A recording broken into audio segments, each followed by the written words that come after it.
As part of our ongoing scrutiny of the Foreign Office, the Foreign Affairs Committee is very pleased to welcome Yvette Cooper, the new Foreign Secretary, and Sir Ollie Robbins, who we're very grateful to see again, having seen him last week.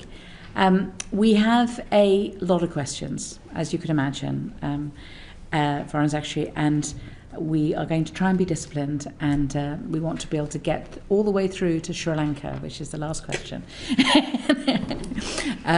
So we're going to try and keep it'll be a little bit quick fire, if that's all right, just so that we can, because it's our first session, and we want to be able to just sort of cover as much ground as possible. And obviously, as you as your priorities become more clear and so on, then we may end up focusing perhaps next time more on one particular topic. But we thought we would start with this format, if that's all right with you. Yeah. Great. So I thought I would begin by just asking you, what does a progressive foreign policy look like? Thank you, Chair, and thank you very much for having me. It's a great pleasure to be here. As a former committee chair myself, I have a huge respect for the work that select committees do, and always had a slight feeling that maybe it was calmer when I would sit and answer questions from the committee, but thank you very much. So I think, look, our job, and my job as Foreign Secretary, is to make sure that the partnerships we build abroad make us stronger at home. And that means focusing on our security, on our prosperity, and also on our values. And I think in each of those areas you can see actually progressive elements. So our security is the bedrock on which all other opportunities are built. If we don't have national security, we can't enjoy any of the other opportunities. If we don't have border security, then we lose cohesion in our country. And for our prosperity, that has to mean the prosperity of the whole nation. So it's why, for example, when we're championing trade and investment from across the world, we're championing all the regions. It's why mayors from across the country have been part of our economic diplomacy across the world to get investment into every corner of the country. And I think for our values, it's about respect for the rule of law and also our shared humanity. And that's why, for example, with the Hurricane Melissa hit Jamaica, we were swift to make sure that we could provide a direct humanitarian response because of that sense of the values we have towards other countries in the world as well. So in the end, all of those things we do feed through that security, prosperity, and our values woven together. We are stronger as a country because of the partnerships we build abroad. I think for some less progressive approaches are about saying, do you know what, we just can be isolationist, we don't believe in those partnerships. We do believe in them, and we believe in that international respect for the rule of law and countries working together to support each other in the face of collective threats. Very good. Chancellor Merz said about Ukraine yesterday, for the first time since the war began, a ceasefire seems possible. So we're getting lots of very positive briefings about Ukraine, but we're not getting any detail as to what it means. And I wondered if you were in a position to be able to help us, and to be able to help us about, if there is a plan emerging, what role will Britain play in that? So I think part of the reason that you're keen for more details because those discussions are still underway as we speak. And I think it is a very important process set of discussions that are taking place at the moment. No one wants peace more than the Ukrainians after everything they have endured over the last several years. But of course, we also need it to be a just and lasting peace. It cannot simply be an opportunity for Putin to pause and come again. And so therefore it has to respect the strength and sovereignty of Ukraine and also the security of Europe, the security of the UK, but the security of Europe more widely. We know that the threat from Russia is broader than the threat to Ukraine itself. It's also the threat to Europe, and so that's why that is part of it. But look, you'll have seen some of the discussions around that we've had over a long period of time. The reason that Prime Minister set up alongside France, the coalition of the willing was also to talk about the kinds of security guarantees that need to be in place.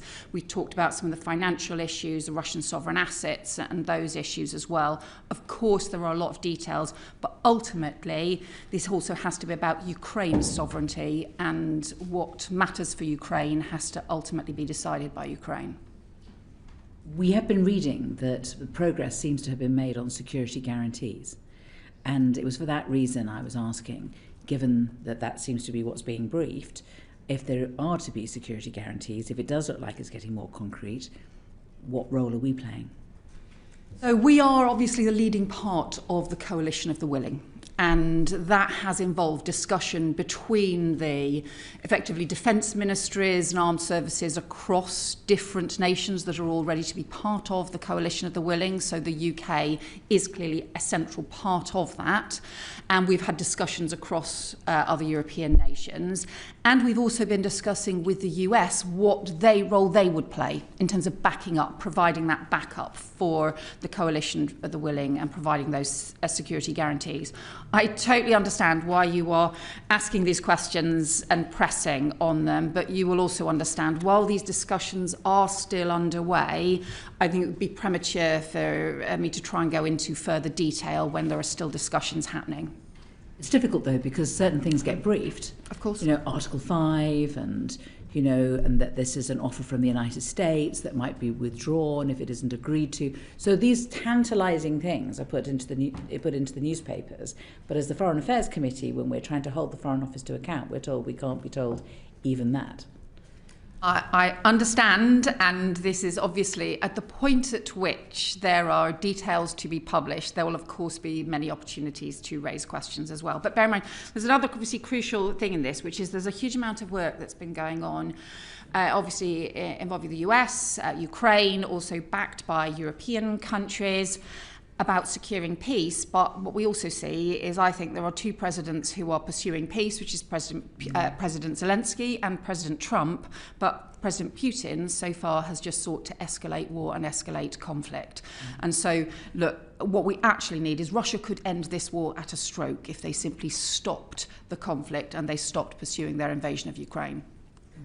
We want to move on to conflicts, and I think we're going to start with Gaza. And I think, Uma, you wanted to ask a question first. Thank you, Chair. Thank you, Foreign Secretary. Last night we had really moving testimony from Reverend Jack Serra. He's from the Bethlehem Bible College, of the desperate plight of those in Gaza and the scenes of the flooding that we're seeing. And I hope that the UK will be looking at pushing on further humanitarian assistance. But the question I wanted to ask is, in the last few weeks there's been a lot of coverage of the death of Ahad Tariq al-Bayouk. She was shot playing near her family's tent in Gaza. The IDF say they are now reviewing this. It's got a lot of coverage, rightly, but this is just one case. Since the ceasefire, an average of 3 children a day have been killed. That's every day. That's over 140 Palestinian children. What's Britain doing to not only rebuild Gaza, but in the short term ensure that this ceasefire, it actually is a ceasefire, and that we aren't seeing children dying every day? I think that you're right to raise this, and the ceasefire we know is incredibly fragile, but more significantly, hundreds of people have been killed or injured since the ceasefire came into force. And obviously that raises issues about making sure that there is effective monitoring of the ceasefire process, and also that we have proper progress around the process as well. The first phase of the ceasefire agreement was obviously around the return of the hostages. That has been hugely welcome. We know there's one remaining hostage, but that's been hugely welcome. The ceasefire itself, which is hugely fragile, and the increase in humanitarian aid, which has increased, but nowhere near where it needs to be. The Civil Military Coordinating Committee that's been set up is doing some form of monitoring what is happening, but I think it's not the full framework that we would want to see. And most immediately, you talked about the flooding. There is an urgent, desperate need for more aid to go into Gaza. We need all of the crossings opened, we need the restrictions lifted, and we have to get an additional surge of aid in. We've managed to get some additional tents in by working immensely hard to get over 2,000 tents in. That is really important. But the UN has said that they need more than 80,000 tents in order to be able to help people through the winter when there's been so much damage to buildings. So that's why it's one of the continual things we are pressing every single day, is to get additional humanitarian aid and support into Gaza. It's also why we're supporting the matched fund pound for pound deck appeal in the run up to Christmas as well. Thank you. I'd just like to ask a question about the West Bank. So violence is decreasing in Gaza, but to have peace in Palestine, there needs to be peace across all of the areas. Violence and military operations have increased in the West Bank. Food prices have tripled, which is extremely destabilising. 1,000 Palestinians have been injured in settler attacks in the last year, compared to 500 the year before. What are you doing currently to condemn the creation of the new and the expansion of the existing settlements, to ban trade with settlements? And what are the practical barriers that you're coming across for the ban? And will you be carrying out further sanctions on violent settlers? And also, I have to say, it was part of our report that we said that there should be a ban on settlement goods being imported into the UK, and the Foreign Office have not so far accepted that. Yeah, what are those blockers that's stopping that? Yeah. So just in terms of the settler violence, the increase in settler violence we've seen is extremely disturbing, and it continues alongside the expansion in settlements that we have also strongly condemned. We've been working internationally, not just directly, to increase pressure on that. So I put out a statement jointly with the French, German and Italian foreign ministers condemning both the scale of violence and the expansion of settlements just a couple of weeks ago, because we're so deeply concerned about the escalation of violence. And I think the number of settler violent attacks during the olive harvest in October alone, I think it was 250 recorded attacks. It's the highest it has ever been. And it is shocking and appalling in itself to have that level of settler violence, but it's also, I think, part of the broader issue about the future of Palestine. And that whilst everybody rightly is focusing on establishing the peace in Gaza, we can't lose sight of what is happening in the West Bank, and these need to be linked. It's why the establishment of the Palestinian Committee needs to also be linked into the Palestinian Authority, and we need to have that track to the two-state solution that we have obviously always championed and was part of our recognition of the state of Palestine, which is obviously the historic decision that we took and announced earlier in the autumn. So we are continuing to press those issues. And I think my hope would be that once the next phase around Gaza with the Board of Peace and the Palestinian Committee is established, that would also become an opportunity to link that more clearly with the issues around the West Bank and the reforms to the Palestinian Authority that we're also proposing. You also raised the issue, I think, around trade things. As you know, we have already said that the settlements do not benefit from the preferential trade tariffs and encourage the labelling of settlement goods. You're right that we haven't followed the approach that the Select Committee has taken, and that's not least the complexity of this, and we don't think that this is the right approach going forward. I would also say, I think it's not the right approach, or because it's too complex. I think there's a combination of the two, but I recognise the point that the committee has made. So we have set out a whole series of things, and we've pulled back from, obviously you will know, the free trade agreement. I think what we want to see with all of this is to be part of now a positive process going forward. Now that we have the momentum around so many different countries alongside the UK joining in the recognition of the state of Palestine, we have a set of commitments not just around Gaza but also linking to the West Bank around in the discussions about the reforms and the peace process going forward. What's really important now is to bind everybody into a positive process going forward. This is deeply fragile, but we need that forward momentum, and we need to bring the West Bank into that forward process. Thank you. I just want to expand on the settlement trade question. So as the Chair said, the committee did suggest a comprehensive ban on imports from illegal settlements. And I think the response from the department was that guidance equips individuals and businesses to make their own informed choices regarding such activities. What evidence do we have that the guidance is being followed? So you're right that that's both the Department for Business and Trade and HMRC have recently updated their list of the non-eligible locations so that the goods in the specified locations then can't benefit from the preferential tariff treatment, and also have introduced a new document code for that.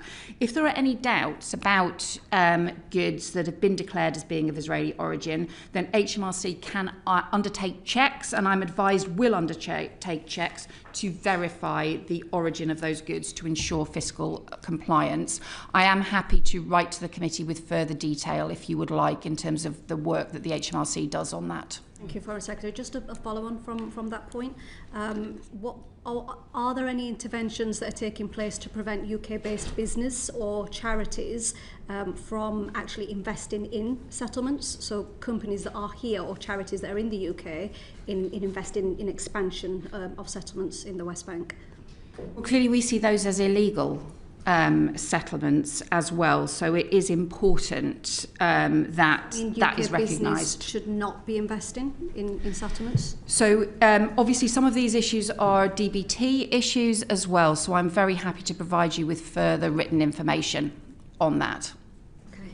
Right. Thank you. Thanks. Thank you, Foreign Secretary. I wanted to come back to the Board of Peace. Several members of the committee were in Doha for the Doha Forum a few days ago. When we were talking to Qatari ministers, they were saying the Arab position really is the current setup of the Board of Peace is unacceptable for them. And we've been lots of information in the press recently about Tony Blair no longer being a position. So I wanted to ask, what is going to be the UK's role in that Board of Peace? How have we been involved in setting it up? Are we going to hear any more about Tony Blair being involved? Will FCDBO be involved if that's not the case? So when President Trump first published his 20-point plan, he had obviously put forward Tony Blair as part of those discussions. So that was his nomination rather than a UK or different countries being involved at that point. The discussions in terms of the composition of the Board of Peace are still underway, so there isn't a conclusion to those yet. We'd understood at one point there was a suggestion that that might happen actually sometime between now and Christmas, some other suggestions that that might happen now in January.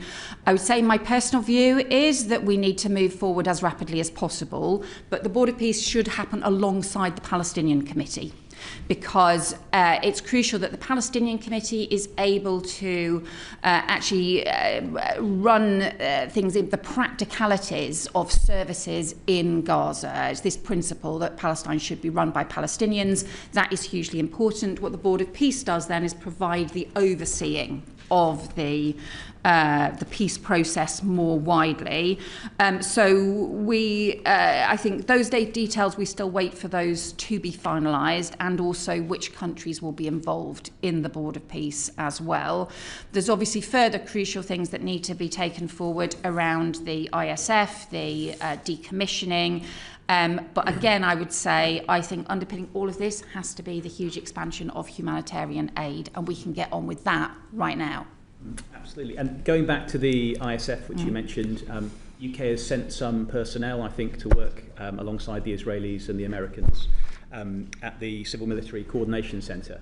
And we've also had lots of proposals from countries like Turkey, Pakistan and Indonesia, I think, to provide troops. Why is it taking so long for the ISF framework to be established? And what is the UK's role in the CMMC, and what do you envisage our role to be in any future ISF? So we have supplied people to the CMCC, both military and civil members in order to help with that. But that is predominantly a sort of operational coordinating work that it is doing.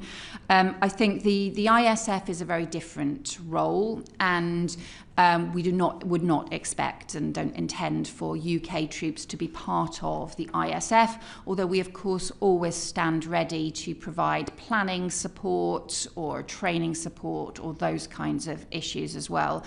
I think the US is leading discussions with potentially troop contributing countries on that, and I think really some of the issues for those countries or end up being around the mandate and the details of that, and in practice how it could work. The thing that we have also put forward some proposals on as well is around the decommissioning process, which we have suggested could learn from the decommissioning process in Northern Ireland as well. That was done very much independently, so would be a sort of independent process from the ISF. But look, all of those things, as we know, these are complicated issues, so all of these issues are still being looked at and still to be resolved. Thank you. One final question. As we are embedded in the CMMC, and you've said the humanitarian situation leaves a lot to be desired. I mean, the number of people that have died due to the flooding, the huge restriction in tents, the small numbers of additional trucks the UN is being allowed to deliver through, and Rafah crossing is still closed, of course. What influence do we have? What more can we do to ensure that gets in? And do we need to be thinking about further measures against the Israelis in order to encourage them to open these options up? Well, the aid going into Gaza has increased since the ceasefire. My view is that it's still a long way short of where we need to get to. And that's partly why I went to Jordan to see the warehouses, and just one of the World Food Programme warehouses that I went to, which had UK aid as part of it. There was enough wheat there to feed 700,000 people for a month, and yet it was stuck in Jordan and had been there for some of it for 8 months because the Jordanian route into Gaza was still closed. There have been some further discussions, and we are continuing to raise this at every opportunity about potentially opening the Jordanian route, but we're not there yet, and I just think we need to urgently get the Jordanian route opened. We've also been putting the pressure on. We've managed to get the 2,500 tents that we've managed to get in. Again, those have been waiting for very many months. That's enough tents to help shelter 12,000 people, so it is really important, but it's still not on the scale that the UN is saying is needed. And so whilst the number of trucks has gone up, we still need to go much further. So my argument with this is obviously we need the Israeli government to lift restrictions, but my argument is also that this should be part of the push forward with the Board of Peace and with the Palestinian Committee to also get a surge in aid, because I just think it's crucial, especially as winter is drawing in. Mm-hmm. And sorry, so you said in your earlier answer humanitarian aid could be delivered now and should be delivered urgently, and now you're saying it should be part of the next phase.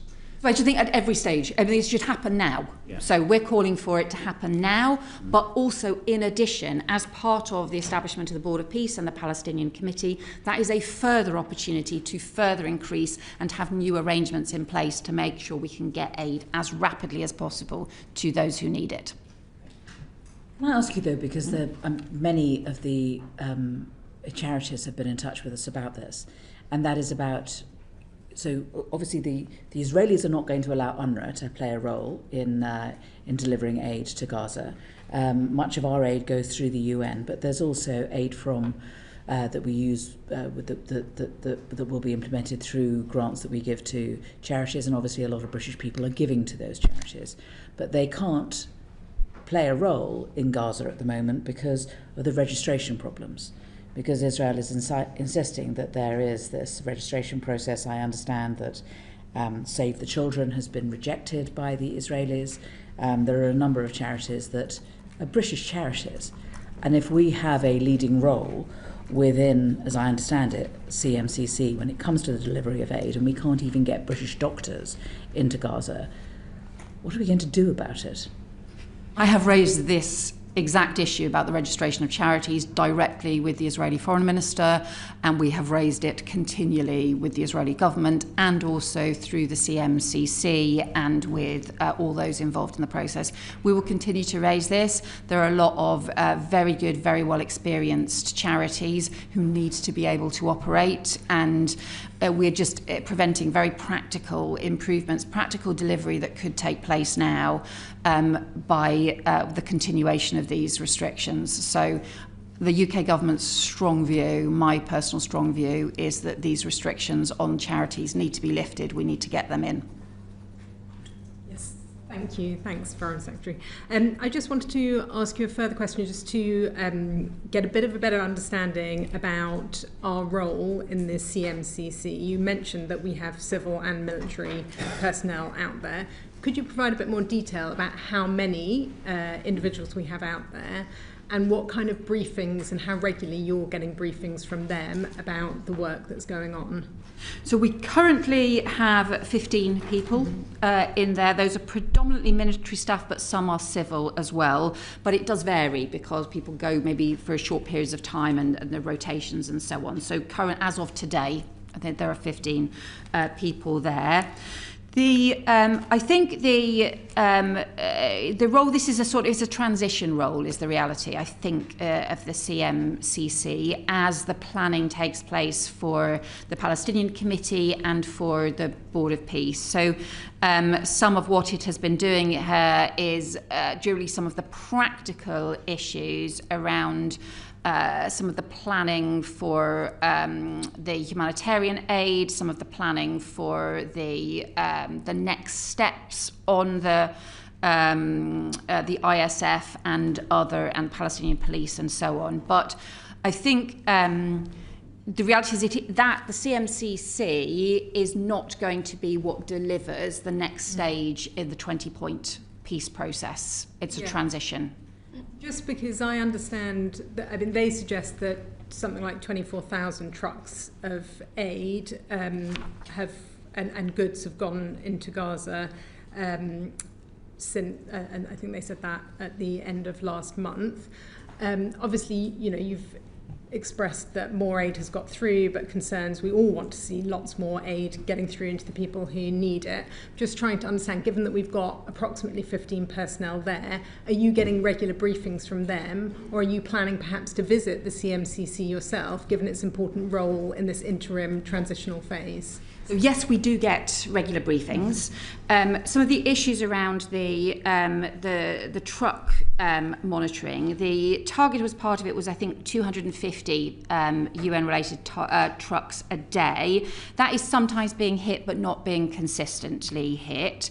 But I actually think this is much more than just the number of trucks. We know that there are some commercial trucks as well, but the total number is not delivering the scale of winter support that we need. So I think part of the reason we're continuing to press the issues around the humanitarian aid is because it needs to be relative to the need on the ground, not simply about that the process is increasing. It's good that the trucks have been increasing, but we're still nowhere near enough compared to where we need to get to. Thank you. Can I ask one final quick question just on this? Because you mentioned in an earlier answer the broader issue about the future of Palestine and moving towards a two-state solution. I just wanted to ask you about the Palestinian Authority.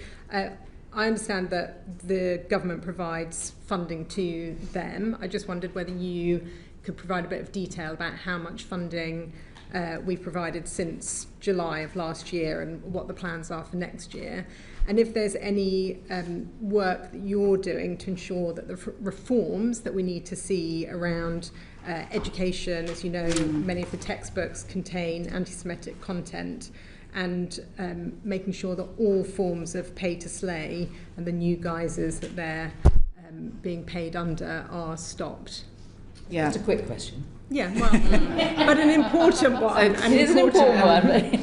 Let me write to you about the precise detail for the 18-month period so I give you the right figure.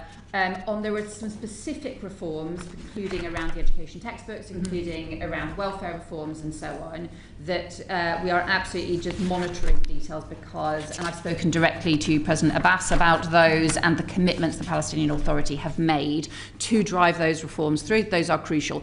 In addition to that, we are also providing further expertise on the kinds of reforms that we think are needed more broadly, because although there are some particular, most kind of challenging issues that absolutely need to be reformed, there are broader reforms that we think we need to make, that the Palestinian Authority need to make in order to be part of this peace process more widely, and happy to write further on that to give you more detail, more time. Thank you. Thank you very much. Thank you. Sorry to cut you short. Sir John. Foreign Secretary, if I might move you on to another issue. This committee, you might be aware, has pressed strongly for the appointment of an envoy for arbitrary detention. And we also requested that the Foreign Office set out a rough criteria of what would qualify. Your predecessor was reluctant to give the criteria, but did say that the Foreign Office was working at pace to make an appointment. I wonder if you could say a little bit about how you see arbitrary detention and how to define it, and also when we can expect to see the appointment. I do want to introduce this appointment. I think it's important and I think it would be very valuable. So we are taking that forward, also looking sort of more widely at some of the envoys, but I think this is important, and so we will be making that appointment. More widely, I'll just ask when. Your process said working at pace. So and I hope you will appreciate that obviously sort of post-reshuffle that's obviously has added to the time to do this. So, but I can tell you that those discussions are underway. So obviously would try to do so as swiftly as possible. In terms of the there isn't really any agreed international definition of this, and some of this is also reflects different kind of legal approaches and so on as well. And the FCDO doesn't really have effectively a fact-finding ability to assess individual cases. What we can do, however, is strongly take up consular cases, as we have obviously been doing around Jimmy Lai, where we are calling for his immediate release. And there are other cases where we have people who need to go through a criminal justice process in different countries, but we still provide them with important consular support through those processes as well. Thank you. Well, I wanted to raise the specific case of Jimmy Lai. Yeah. I mean, you made a very strong statement in the chamber yesterday. You told us that you had called in the Chinese ambassador. But previous cases where releases of individuals held have been obtained have been achieved by applying some hard pressure and holding out the prospect of better relations if the release can be obtained. So can you tell us what actual actions that you can take to put pressure on the Chinese authorities, and in particular whether or not you and the Prime Minister would make it clear that a visit from the Prime Minister can only go ahead after the release of Jimmy Lai? So we have obviously, as you're obviously there for the statement tomorrow, been very strong in our condemnation of this clearly politically motivated prosecution, and also called for the immediate release of Jimmy Lai. He is 78, and there are immediate humanitarian concerns here. And even simply on a humanitarian basis, we would urge the Chinese authorities to release him immediately. He has already been incarcerated for 5 years, in addition to our grave concerns about the national security law and the way in which this violates the declaration that was signed jointly by the UK and China. There is a period now between the verdict and also the sentencing, in which we are making these representations in the strongest of terms, and also in which we are coordinating with other allies as well. We have been discussing this with other G7 countries. We've also been discussing this with the US. You will have seen the clear statements from the US, including from the Secretary of State. We've seen the support from President Trump as well for Jimmy Lai Lai's immediate release. That is the stage we are at currently, is putting on the strongest pressure that we can between now and the sentencing.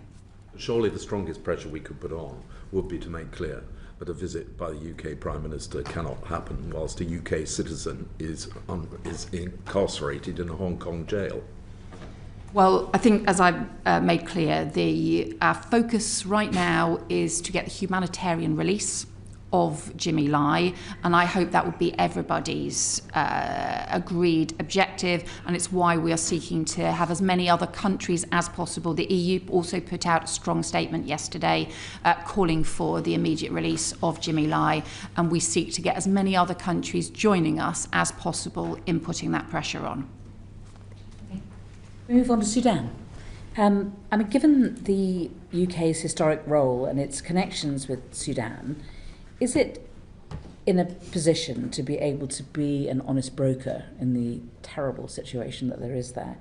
And I know it's absolutely, of course, the right thing for us to be giving aid and that sort of assistance, but there needs to be work done on a political solution, on a diplomatic solution, and we are the pen holder.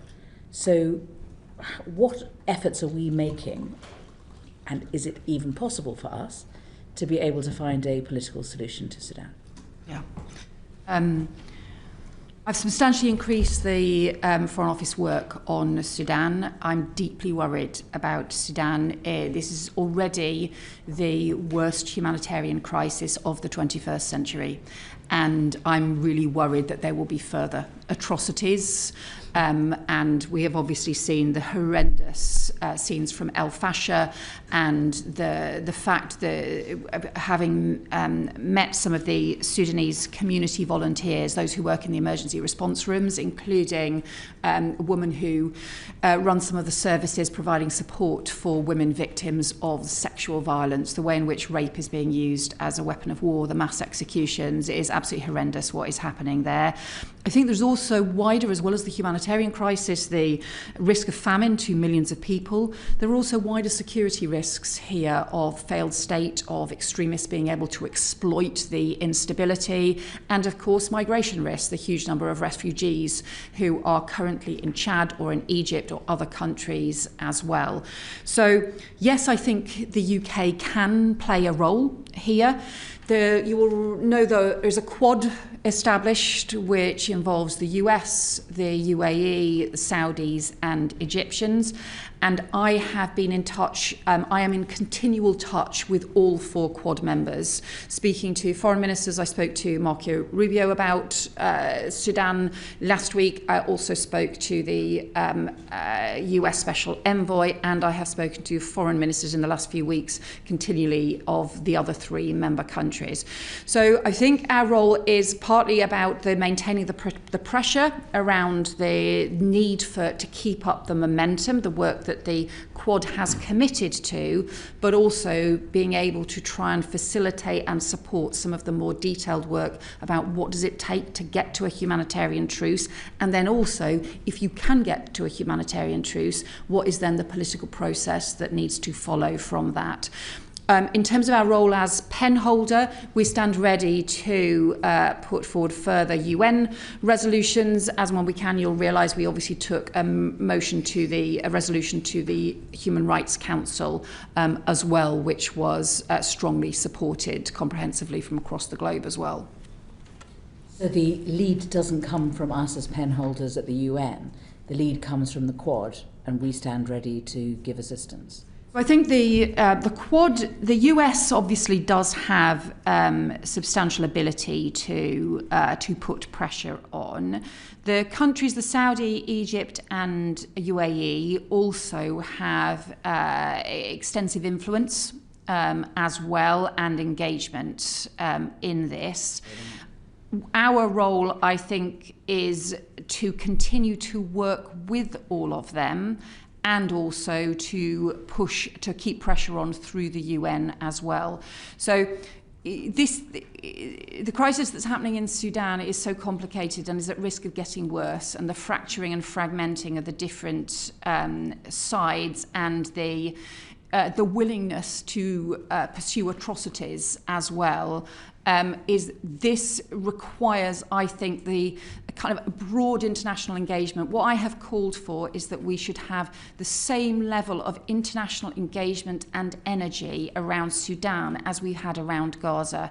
In the run-up to the ceasefire in Gaza, we had huge international engagement from a range of different countries right across the world. Clearly, there was the crucial role played by the US, but also the role of the Arab League. There was the role of other countries like the UK who signed up to the recognition of Palestine. So all of those countries all being part of something together really mattered. I think we still need to see that on Sudan. Thank you. With 12 million people displaced, 150,000 people killed in the conflict, and over 30 million people requiring humanitarian assistance, you can see exactly why you are putting such priority on this. You mentioned UAE being part of the Quad. I'd just like to ask a question about UK arms export licences. So it's alleged that there's identification of British armaments on Sudanese battlefields that have been exported via the UAE. Have the UK government reviewed its assessment of those UK arms export licences? And what representations have you made to the UAE government on this matter? So I take any allegations like this incredibly seriously, and since I think there were allegations made about 3 items being sourced to the UK that were found in Sudan, since those allegations were made, we have reviewed, or I've insisted reviewed, 2,000 export licences. And in those 3 cases, the case of those 3 items, they were not covered by current licences, by any current licences over the last 5 years. I think there was a seatbelt, a target, and an engine component. None of those have been included in current licences, export licences from the UK. However, if there are any further allegations that are ever raised, I will take them immensely seriously. We do have very strict rules to prevent any diversion as well. Then more widely, I have discussed issues around weapons supplies to Sudan with all the members of the Quad, so with the UAE, with the Saudis, with Egypt, and also with the US as well, because obviously some of what we need to do is to be restricting any weapons going into Sudan. We also have to recognise, though, they have got an awful lot of weapons already in Sudan, and therefore the most urgent thing is getting the humanitarian truce in place and trying to identify what it would take to have sufficient pressure on both sides that they pull back from the brink of further conflict and atrocities. And talking about the current potential atrocities, what immediate actions are you taking to ensure that the atrocities witnessed in El Fasher, which you mentioned, are prevented from occurring in Kordofan? Yeah, right now. This is the thing that actually really worries me most. Yeah. Of all of the different things that I deal with at the moment, this is the thing that worries me most, because we have seen horrendous atrocities take place, and there is, I think, a real risk of further atrocities. That's why we are, seeking to maintain the pressure. We announced new sanctions on RSF members around the atrocities that have taken place in El Fasher. We're ready to use any of those levers that we have in order to put pressure on. We have also, as part of the Human Rights Council resolution that we put forward, was also about a fact-finding mission, because as Tom Fletcher has said, the El Fasher is a crime scene, and therefore we need to also be able to gather the evidence of the atrocities in order to hold people to account, and to be clear, whether it is through sanctions, whether it's through fact-finding, whether it's through the work, through other international work, that there must be accountability for atrocities. But that also, ultimately, it needs the truce. We want to see a ceasefire, a permanent peace, but immediately can we just get a truce that pulls back from further conflict in the Kordofans right now in order to prevent further atrocities taking place. And that's what a lot of the discussions, that's why the conversations that I've had with Masad Boulos, who is the US Special Envoy, and also Marco Rubio. You'll have seen both the US Secretary of State and the President, and President Trump also expressing deep concern about the scale of atrocities taking place. So just trying to get the maximum pressure on. We also have the UK Special Envoy as well, who has been engaging with the SAF as well as the issues around the sanctions for the RSF. So we are engaging on both sides to try and put maximum pressure on. Thank you. And you mentioned the peace process and the political process. It's constantly raised with me and others that there aren't enough women involved in this process. It's when you see the peace talks, it's a lot of men going in and out, and the women of Sudan are absolutely feeling that they should be involved. We've got very good experience of involving women in the peace process in Northern Ireland, which has been shared a lot with women's groups in Sudan as well. So what, as the pen holder, as so involved with the Quad and with other ways, what influence can the UK government bring to ensure that more women, and the right women, are involved in this to make sure that the peace will be lasting and it will be something which will be for all people of Sudan? So one of the things that we are seeking to do, including working with other countries like Norway, who've also experienced in these areas, is to try and work to build up some civilian capacity in Sudan, because there's an immediate issue about getting the warring sides to pull back from the brink and to agree to a humanitarian truce. But if it is to be sustained, we need a civilian transition. And that means we need to be able to strengthen Sudanese voices, the civil society in Sudan. I have met with some of those community activists who are just showing incredible bravery at the moment by providing response through emergency response rooms. It is crucial that women's voices are a central part of that. So as part of the work we look to do to try and build some civilian capacity, as part of also the 25th anniversary of the Women, Peace and Security resolution at the UN, which the then Labour government was a crucial part of establishing that resolution. That was all about recognising that not just there needs to be protection for women victims of war and conflict, including from things like sexual violence, but also that women's voices need to be heard as part of the peace process, that women need to be the strong voices for security and for peace. So we highlighted that 25th anniversary as part of the work I'm trying to do to strengthen the work around women and girls through the Foreign Office. We need to make sure that those principles are now taken forward in the work we seek to do to strengthen the civil society in Sudan. We move on to Syria because we're a bit tight for time. Sorry, Fleur. Thank you, Chair. There have been a number of appalling ISIS-linked attacks in recent days, so the devastating anti-Semitic attack in Australia. But we're also seeing an uptick in ISIS-linked violence in Syria, and a number of American servicemen were killed over the weekend. I wanted to ask about our response to ISIS in Syria. What can you tell us about that? And are we reviewing our position in light of these recent incidents? Yeah. So I think there's been, in recent years, if you go back maybe 10 years or so, the focus, the security focus of the Foreign Office and actually also of the Home Office would really have been around counter-terrorism threats. And the nature of those sorts of organised groups operating in ungoverned spaces, and the need as to what the strategy should be on that. Most recently, in most recent years, we have seen the growing state threats. Now, whether that be around Russia and Ukraine, whether that be around Iran and nuclear threats, or those threats that we have seen in the UK as state-backed threats, hostile state-backed threats and organised hybrid threats as well. But part of the discussions that I've had in the Foreign Office about the work that we need to focus on security, I've been very clear that we can't simply move everything to focusing around some of those state-backed threats, because actually you can see signs of some of those terrorism threats starting to grow again. and starting to escalate, and that we have to be immensely vigilant around that.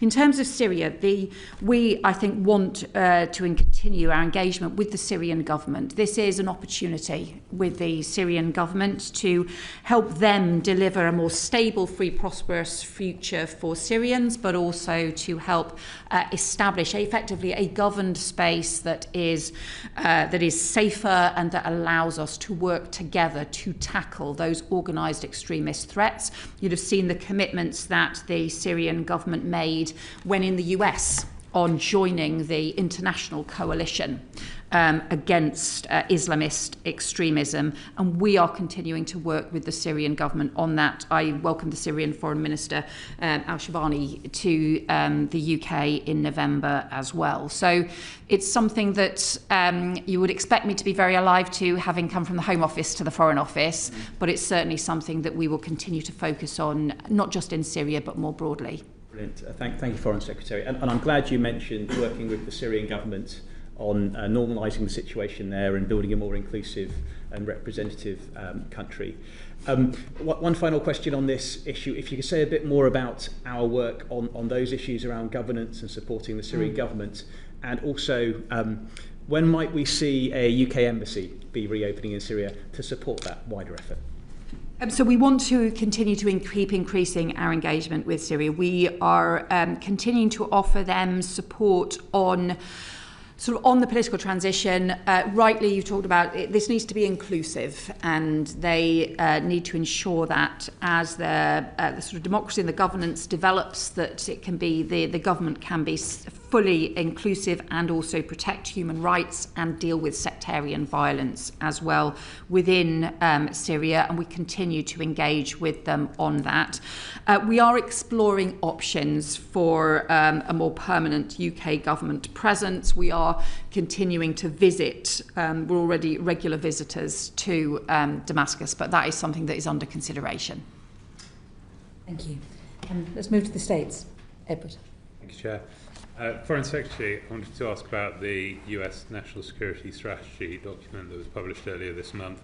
It talks about restoring Europe's civilization and Western identity. It talks of Europe facing the prospect of civilization erasure and facing the loss of national identities and becoming a majority non-European. I was wondering whether or not you agree with that assessment. Obviously, look, this is the US National Security Strategy. We published the UK National Security Strategy in the summer, so we take responsibility for our approach. The US will set out their national security strategy.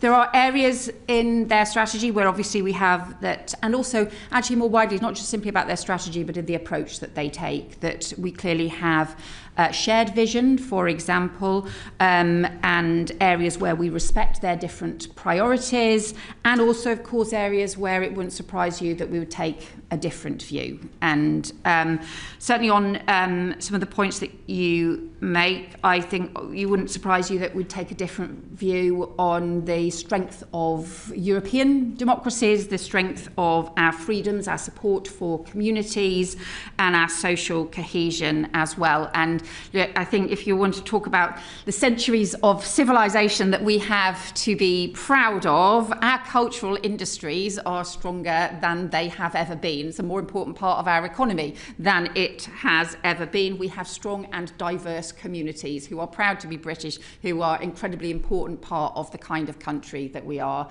and we celebrate that and will continue to do so. In terms of the US approach to Europe, it talks about European governments' subversion of the democratic process. It says the US will promote the influence of patriotic European parties and cultivate resistance to Europe's current trajectory. I'm wondering whether or not you think it is acceptable for the US to meddle in the democratic process of the UK and European countries to promote political parties that have overtly Trumpian views.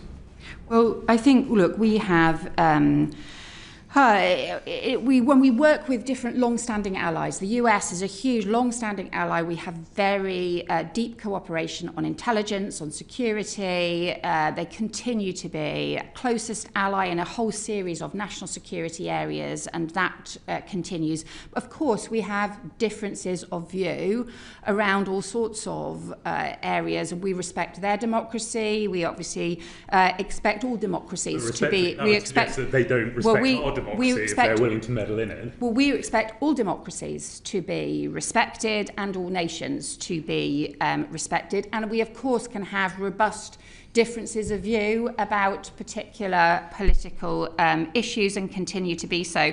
And I would also just say I regard my party as a patriotic party as well, and will continue to be very clear about the strength of our country. I'm very proud of Britain and the diverse country that we are, the creative, dynamic country that we are, and also the strong ally that we are to all sorts of countries across the world. So I guess where I'm driving with this is that given the policies and the world view that is outlined in the US National Security Strategy document, given that on publication the Kremlin spokesperson welcomed it as largely consistent with our view of the world, how reliable a partner is the US to the UK, given how different our worldviews are?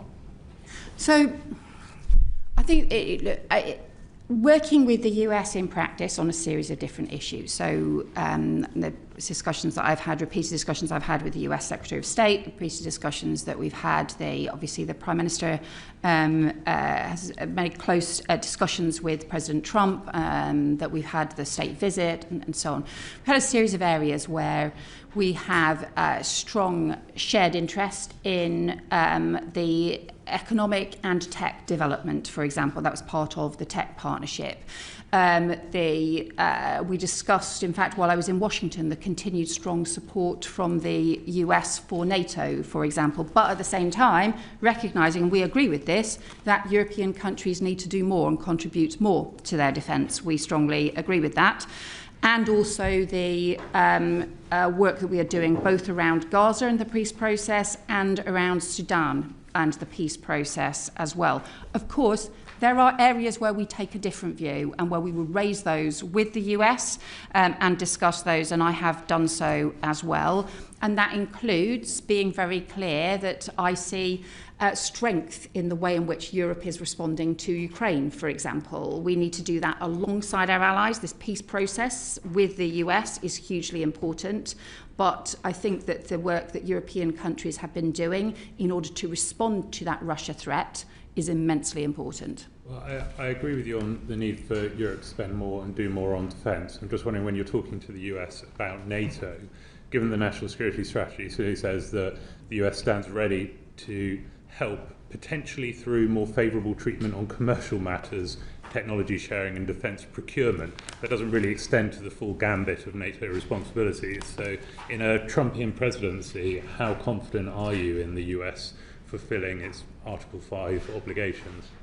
Well, that's actually one of the issues that I discussed while I was in Washington, and where the US administration, Secretary of State, were very clear with me, the continued and strong support that the US continue to show for NATO, and that is what we have seen as part of the NATO discussions. It's also some of the issues that have been discussed around security guarantees as part of the Ukraine discussions. Again, immensely important. Europe does have to do more. It was part of our discussions at the NATO foreign ministers, that's why we're increasing our defence spending. That's why other countries are also doing so as well. But I think that we've always said that NATO is at the heart of our security. It's immensely important to our security and will continue to be so. I'll move on to Rich. Thank you, Chair. Staying with the question of the US national security strategy, it characterises Europe as blocking peace between Ukraine and Russia. How does the British government respond to that characterisation when you engage with the United States government? So we can discuss areas that we agree and also areas that we disagree, and that's, I think, always been the case. I've just been very clear publicly that I see Europe's response has shown considerable strength in the way in which we've had so many countries, actually not just in Europe but really across the world, being prepared to join the coalition of the willing that the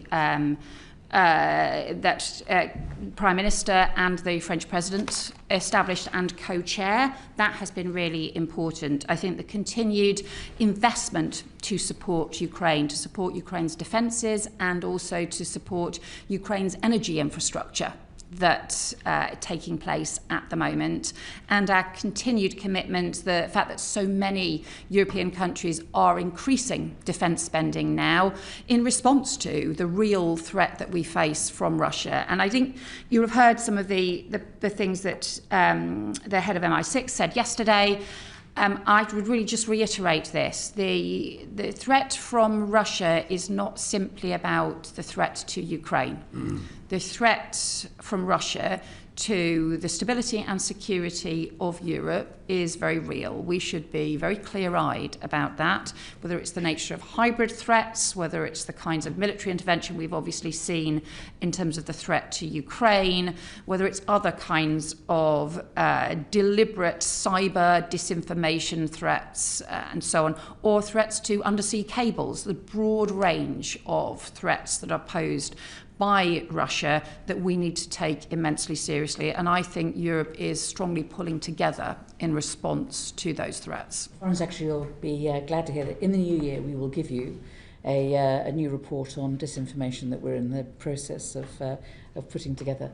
And before I move back to Ukraine, I think you had a question on the United States, and then I'll move back to you on Ukraine, if that's all right. Just very briefly, following on from the other questions about US policy, there seems to be a pattern of attack by the US government on British Muslims, in particular on the Mayor of London. I'm a very, very proud London MP, proud of our diversity, as you mentioned.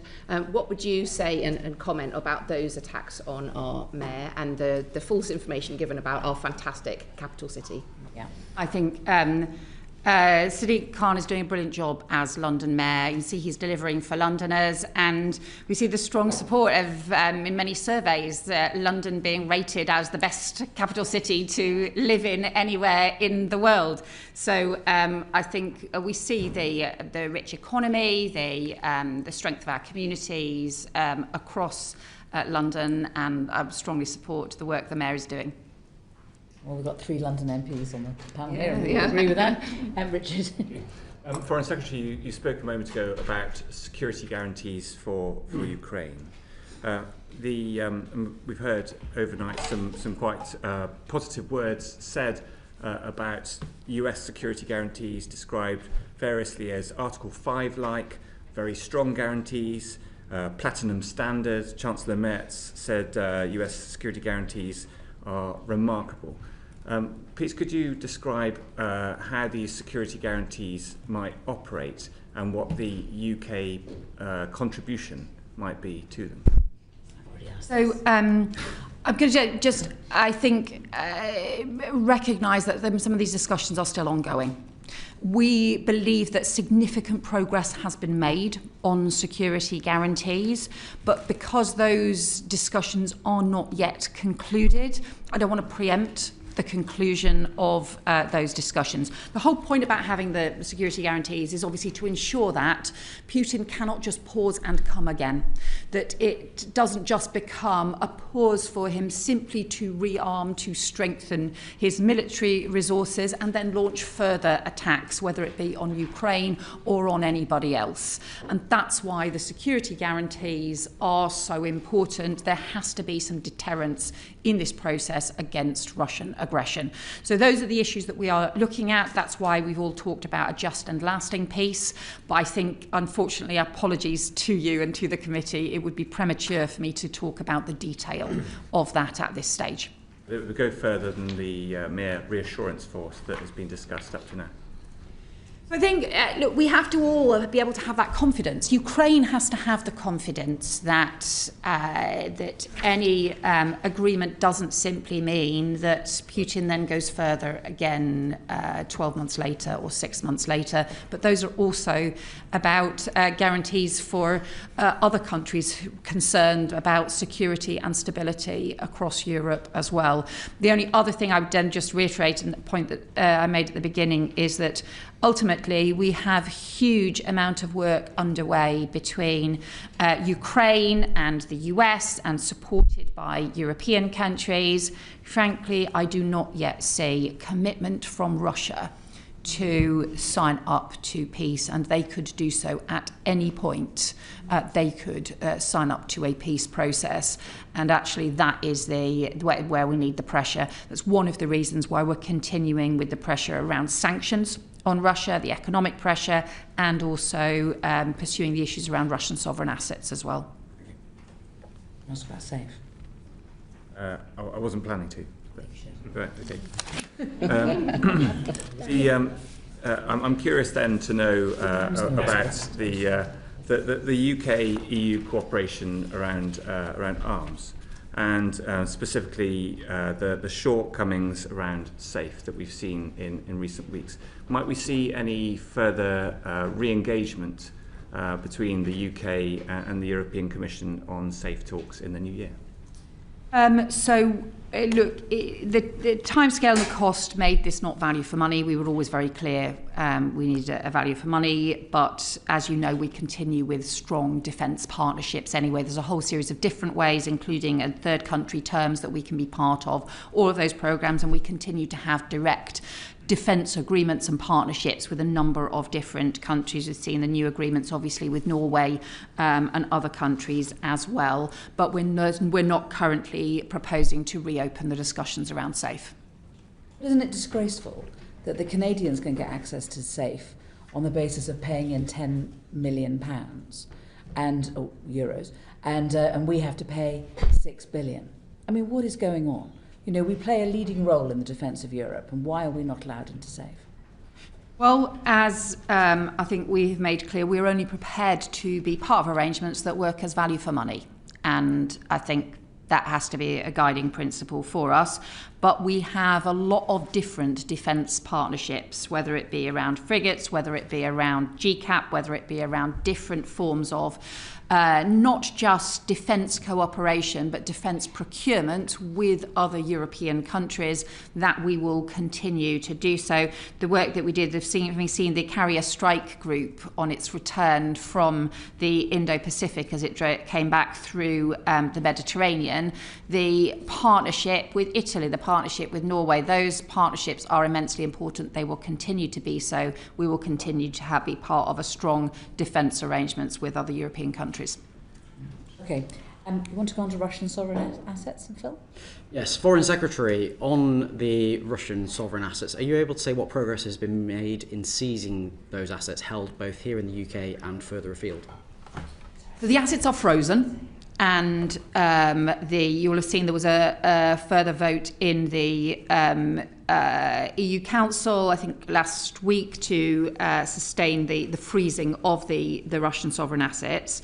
What we want to be able to do, though, is to mobilise those assets to help support Ukraine and to be able to provide the investment for Ukraine. So the UK supports the reparation loan proposal that the European Commission have put forward, and I am continuing to have discussions with other European countries, other foreign ministers, about the support for the making sure that those Russian sovereign assets can be mobilised to support both both military support and also economic support as well for Ukraine. Frankly, I just think that Russia should pay for the damage that they have done to Ukraine, and that's why this is the right thing to do, as well as increasing the pressure on Russia to come to the table. And this isn't just a discussion about Russian sovereign assets. Almost 4 years after Putin's full-scale invasion of Ukraine, we're still in a position where the £2.5 billion proceeds of the sale of Chelsea Football Club tied to Roman Abramovich is still frozen. When are we going to see the proceeds of that sale dispersed to support Ukraine? I've been working extensively on this and hope to be able to update the committee as soon as possible on this. At the moment, we have been doing a huge amount of work over the last few months and hope to be able to provide a progress update to the committee very soon. Might it be possible to write to us with a bit more information? I certainly can, yes. Thank you. Thank you. Thank you, Phil. Dan. Thank you, Chair. Good afternoon, Foreign Secretary. You recently warned about an escalation in hybrid threats from malign foreign states who are seeking to undermine democracies across Europe. And I think we've missed a statement in the House of Commons today on electoral resilience because we're sitting in committee. But I wondered if you could tell us how you're making this a priority within the FCDO. Yeah, so I think you'll have heard the statement announced today was about I think a further review now into foreign malign interference into elections, but we have seen this already happening in countries across the world, and I know this is something that you and the committee have been looking into, but if we look at for example, in Moldova, where there were fake websites for political parties with fake policies, deliberately trying to increase hostility towards candidates that, frankly, Russia didn't like. We've seen information being laundered or through news or so-called news websites and then re-laundered through other websites right across Africa, for example, with false information about the Ukrainian president and his wife.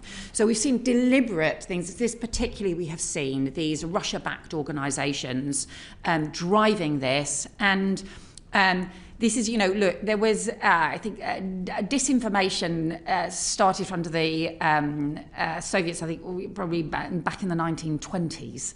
But this is on an industrial scale. At that time, it would have been propaganda leaflets and so on. Now, this is industrial scale. Disinformation, making the most of algorithms and so on in order to be able to destabilise it. Are you satisfied with the response that we currently have in terms of the response across Europe, by NATO? Because it strikes me that beyond fact-checking services, there's very little in terms of hard power or strong soft power that is actually taking place to rebut some of this stuff. So I think there's a sort of mix of things that we can do, and I look forward to your committee's report as well and to your recommendations. What we are seeking to do now is to coordinate and to particularly coordinate with other NATO allies, but coordinate more widely on this.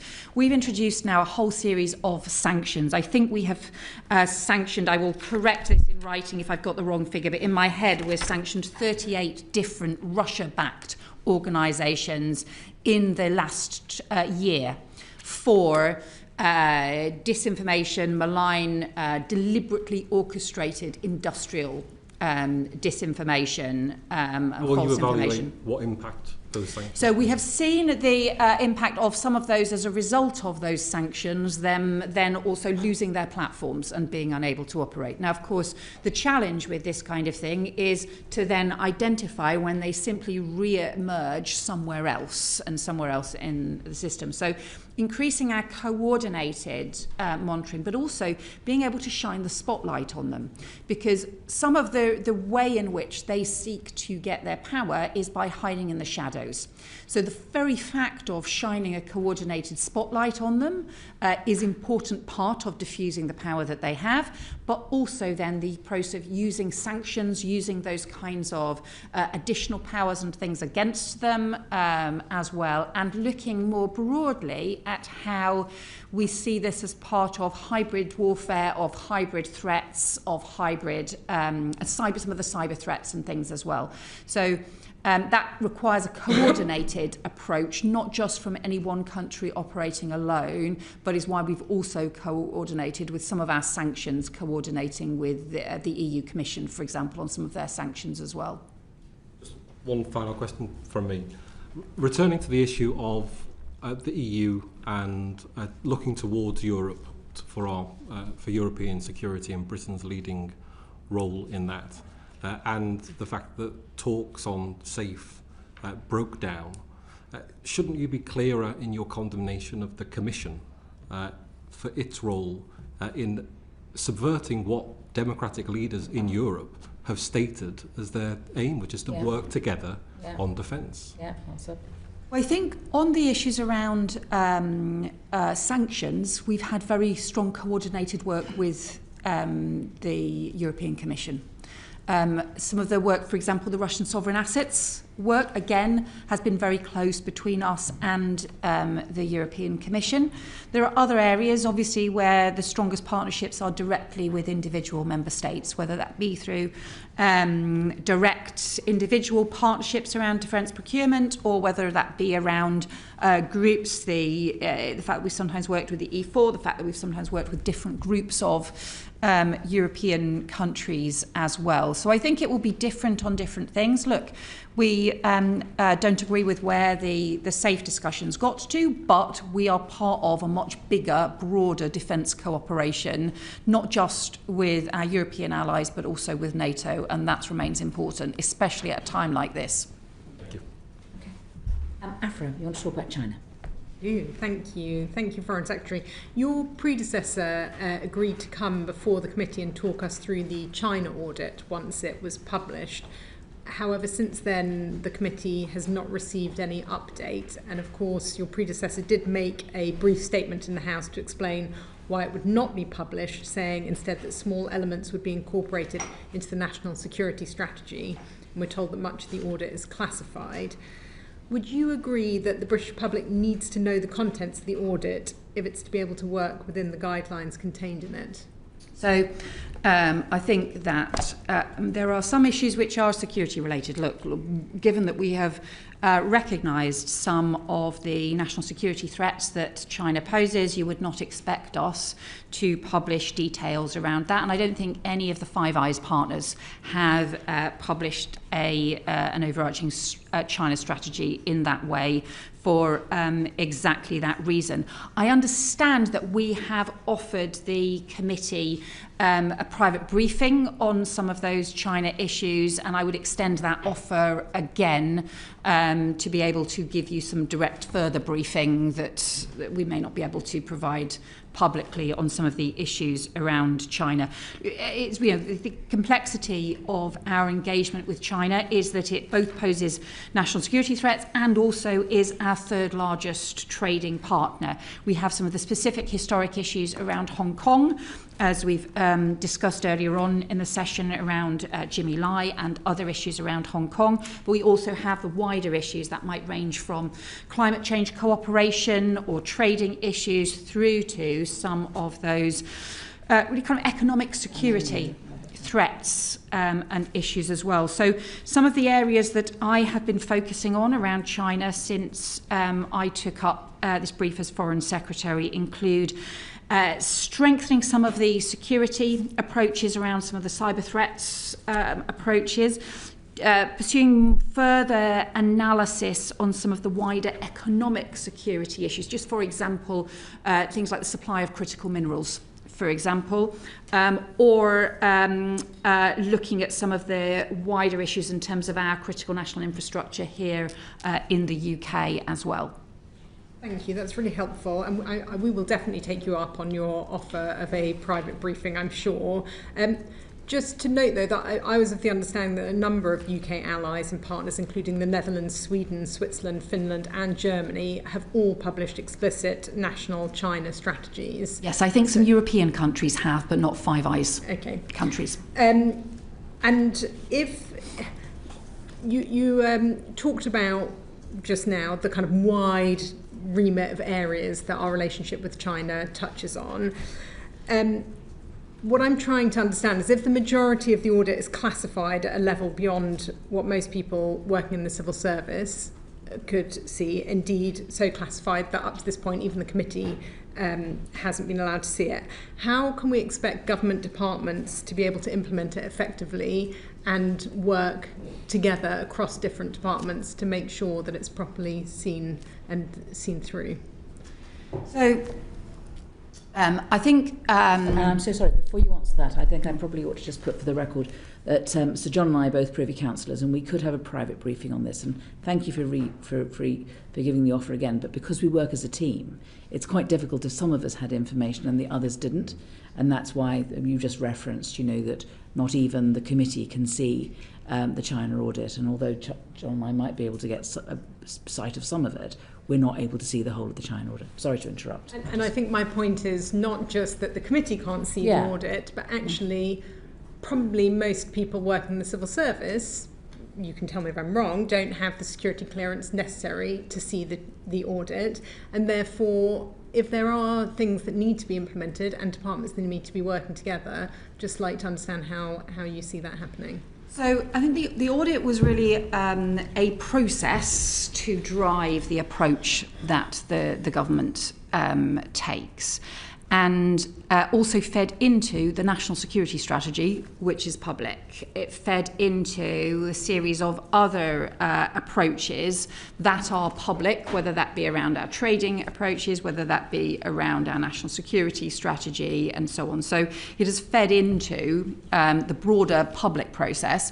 The areas where I'm interested in us being able to do more is to look look in a bit more detail at some of those economic issues, because there are areas where it's clear that actually we can have strong partnerships, where we can have benefit from greater investment and trade. And the Prime Minister highlighted some of these in his recent speech, where he set out some of the areas. It could be some of the cultural areas, for example, because cultural industries is a hugely important part of the UK economy. But there are other areas, including around defence, including around some of the sensitive security issues, where actually we should not have Chinese investment, because national security ultimately comes first.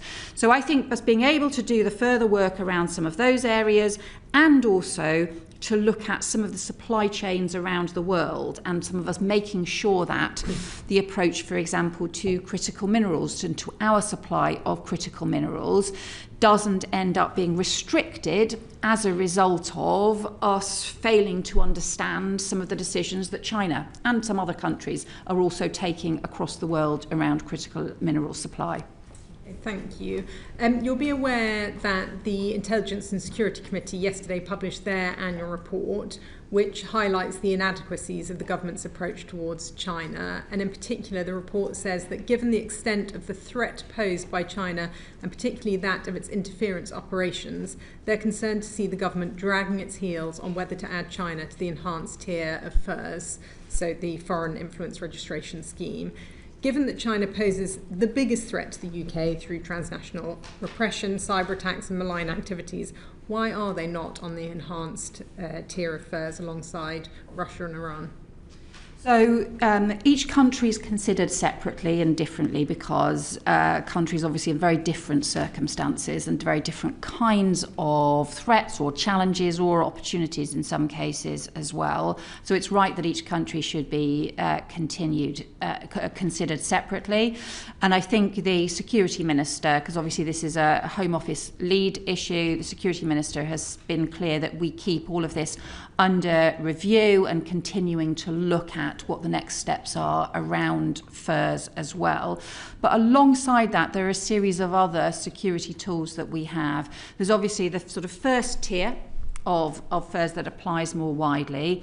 But what we've also been doing is increasing, for example, the training for every single police force on state-backed threats and on transnational repression, increasing some of the intelligence and security investment, the agency's investment, to be able to address some of the state threats and challenges which have clearly grown as well, and also the use of sanctions. So we are increasingly using sanctions. We've just sanctioned two China-based entities around cyber threats, for example. And we are also increasing the use of sanctions, including in China and India, around the backing for Russia's war effort in Ukraine and some of the Russian oil and gas operations as well. So we can use the sanctions, we can use other security measures, and also the sort of security and intelligence side of things as well, and also looking at what further legislation might be needed in any of these areas. I'd like to ask you about the plans for the new Chinese embassy. As you know, the China Super Embassy planning application is causing a lot of concern for many people in the UK who oppose the regime and for others.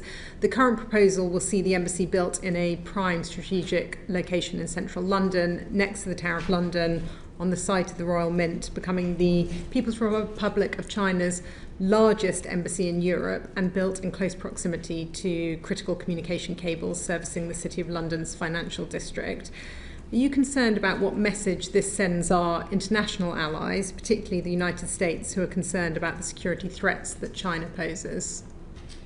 National security is the first duty of any government, and so we clearly take any security issues immensely seriously. Obviously, look, it's part of the diplomatic processes that countries have embassies, and we have embassies all over the world. Countries build new embassies, close old embassies, and so on. So that is not a novel process. You will understand, obviously, there is an independent planning process that is underway, and it would be wrong for me to cut across an independent planning process. But we also do have extensive consideration of security issues, and as well as the Home Office and also the Foreign Office and also the agencies also involved in the consideration of those security processes. Back in the spring, when I was Home Secretary, alongside the then Foreign Secretary, we wrote to the planning process to raise a series of security issues and to say that further work needed to be done for those to be addressed.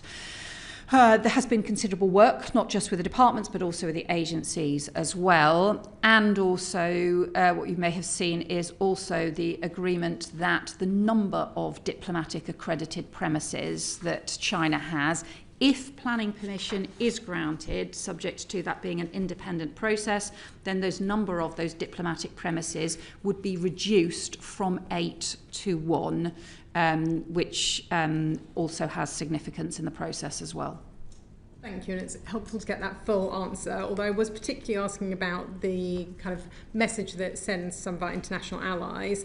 And on the 3rd of November, so last month, members of the House of Representatives in the USA wrote to you to express their concerns with the Super Embassy application. They said, as one of our closest allies with whom we share a special relationship, we're writing to raise concerns about the People's Republic of China's egregious attempt to construct a super embassy on the site of the Royal Mint Court, a strategic location in central London. We write to urge the denial of the proposed construction and encourage full consideration of the ramifications of allowing such a development to proceed unchecked. So I just wonder what your response is to their letter and whether, in light of their concerns, you've reviewed your position on the embassy. So what I can say is, in terms of our discussions, both our between our agencies and the US agencies, and also between the government in terms of the UK government and the US government, we have extensive discussions about all of these issues, including about security issues, including about embassy issues, not just in the UK but all over the world as well. So we have a lot of close briefing, information sharing and collaboration on all of those issues. And ultimately, to be honest, it's like the most important, national security is the most important issue to us. So actually the starting point is we make sure that we are maintaining our national security, and we do so with the full advice and details from all of the security and intelligence agencies as well. And as somebody who spent 15 months as Home Secretary and has seen some of the detailed threats, challenges and issues that we face, I can assure you that I take all of those issues extremely seriously myself. Thank you. I want to ask you about the 1,000 Mandarin speaking Mandarin that your predecessor said we were going to get, but We don't have enough time, so I'm going to ask John. Because I'm not sure I have the answer to that in front of me, so I would definitely have to write to you on that one. But I'm sure the Permanent Undersecretary would know the answer. Foreign Secretary, can I ask you about three aspects of the UK's soft power, something that we have traditionally been very strong at? The first one, which we explored with the Permanent Secretary last week, is the position of the British Council. The British Council view the existence of the loan, which was given to them during COVID, as existential, but as Sir Holly told us last week, I think rightly, there is, even if that were settled, the continuing problem that their income does not meet their expenditure. Now, there is a conflict in the British Council between the offices which are commercially successful and those which are actually of strategic importance to us in terms of UK influence abroad. Can you say whether you have reached a view yet about how the British Council can operate going forward and whether or not those challenges can be addressed? So I should start by saying the importance of the British Council, some of the amazing work that they do across the world. And I spoke to some of the British Council employees in Kyiv, where their building had been targeted or had been hit by some of the Russian bombardment as well. So we know the importance of that sort of cultural diplomacy that also helps with both economic and security diplomacy as well. Obviously, they do face financial pressures that I think you're right to say that there's obviously the issues around the loan but also the fundamental business model. And part of the reason that they were given the loan in the first place was because of problems with the business model. So therefore, at its heart is we need to make sure that we're addressing those issues around the business model. British Council has put forward a business plan and a turnaround plan. The stage we are at with this at the moment is that there are 2 reviews due to conclude very shortly. The first is a review of that turnaround plan and of the robustness and resilience of it and what it might achieve. And the second is into their short-term cash position. Those reviews are pending, and then obviously we need the British Council to be able to respond to the conclusions of those reviews and for us to then ensure that we've got a robust and resilient way forward. I appreciate that is a holding answer effectively, because I'm still waiting for those reviews to conclude, but very happy to ensure that we provide you with more information when we have that.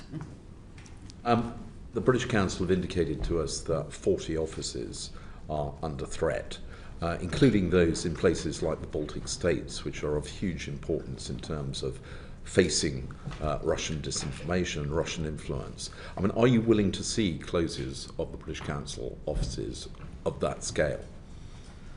So I need to see the reviews before we can, I think, respond to them.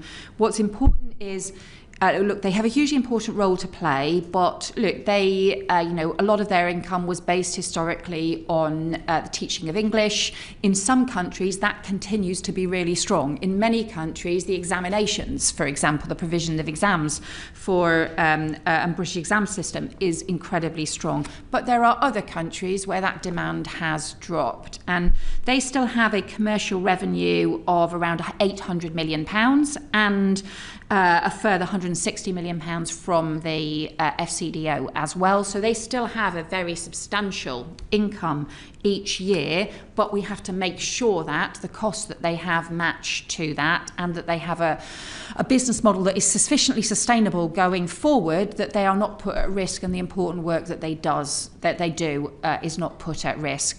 So again, unfortunately, until I can see properly what those reviews conclude, we, I think, need to wait until we have seen those before then responding about what the best next steps are. Okay, well, if you could let the committee know as soon as you're in a position to. Can I turn to another aspect of soft power, which is the BBC World Service? Again, they are countering disinformation. I think you may find it highlighted in the report that the committee is producing up against RT and Sputnik and the Chinese and any number of hostile forces who are investing far more into broadcasting than the BBC and government spend.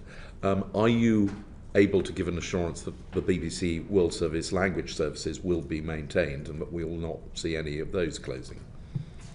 So I think it reflects the strength of our commitment to the World Service and our support for the World Service that we gave a significant uplift in funding this year. I think it was 30% increase in funding to the World Service this year. And that is exactly because we hugely value the work that they do.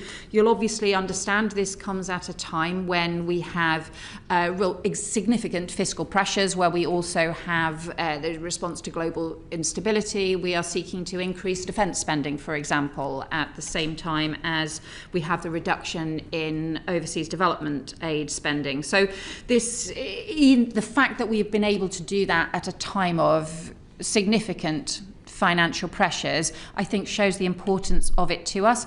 Ultimately, the World Service is independent and has its editorial independence and takes its decisions as well about where that they have the most impact in terms of the services that they provide, but we will be continuing to support them in their important work. Okay, I might just leave you with the thought, which I think a number of us have expressed, that the increase in defence spending, which is very welcome, should actually incorporate recognition of the importance of soft as well as hard power. So can I just move to one final area of soft power? The UK has been very strong, indeed was one of the founders of the Global Coalition for Media Freedom. It is something that we have attached huge importance to, and at the present time media freedom is probably never under greater threat than it is today. And so can you reassure us that this is still a priority of the Foreign Office and that we will be doing all we can to support independent media in the many, many countries where it is under severe threat? Yeah, I think this is hugely important. It's a fundamental underpinning of democracy, and it's also a fundamental underpinning of the rule of law and the international rule of law that we have independent media voices. And at a time when we see not just threats to media freedom, but also threats to journalists who have shows considerable courage in some countries in the face of immense pressure and targeting as well. So we are, as you rightly say, still continuing part of the Media Freedom Coalition, and also we've also been doing some further work around the safety of journalists as well as one of the underpinning crucial parts, including discussions at the UN General Assembly just a couple of months ago on that, and we provide diplomatic support for the OSCE representative for freedom of media and their work and taking their recommendations forward. So happy to provide further information if you would like more detail, but I can assure you that both the broader issues around media freedom and also the safety of journalists as a part of that is a central issue for us. We would appreciate further detail. Just to leave you with the thought that the USAID was of huge importance in terms of supporting media in a number of countries. That is being withdrawn. If there are ways in which the Foreign Office can look to try and increase its support to take that the place of USAID, that would be hugely beneficial. We've just come back from Bosnia, and it was very worrying what's going on there. Yeah. Absam. Thank you, Chair. Foreign Secretary, last week we had the Permanent Under-Secretary talk to us about the restructure of the FCDO. So some of the questions I have are in relation to that aspect. Were you aware that the PCS union were under dispute with the FCDO?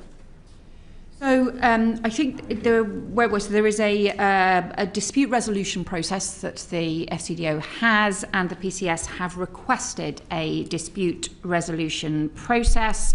And the response from the FCDO, but obviously Sir Ollie can provide more details on that, has been to propose effectively pre-dispute resolution talks and discussions before it reaches that point. So that's why I think the assessment had been that we are not formally in the dispute resolution process, although that is what the PCS have requested, but that there are further talks and discussions taking place with the HR.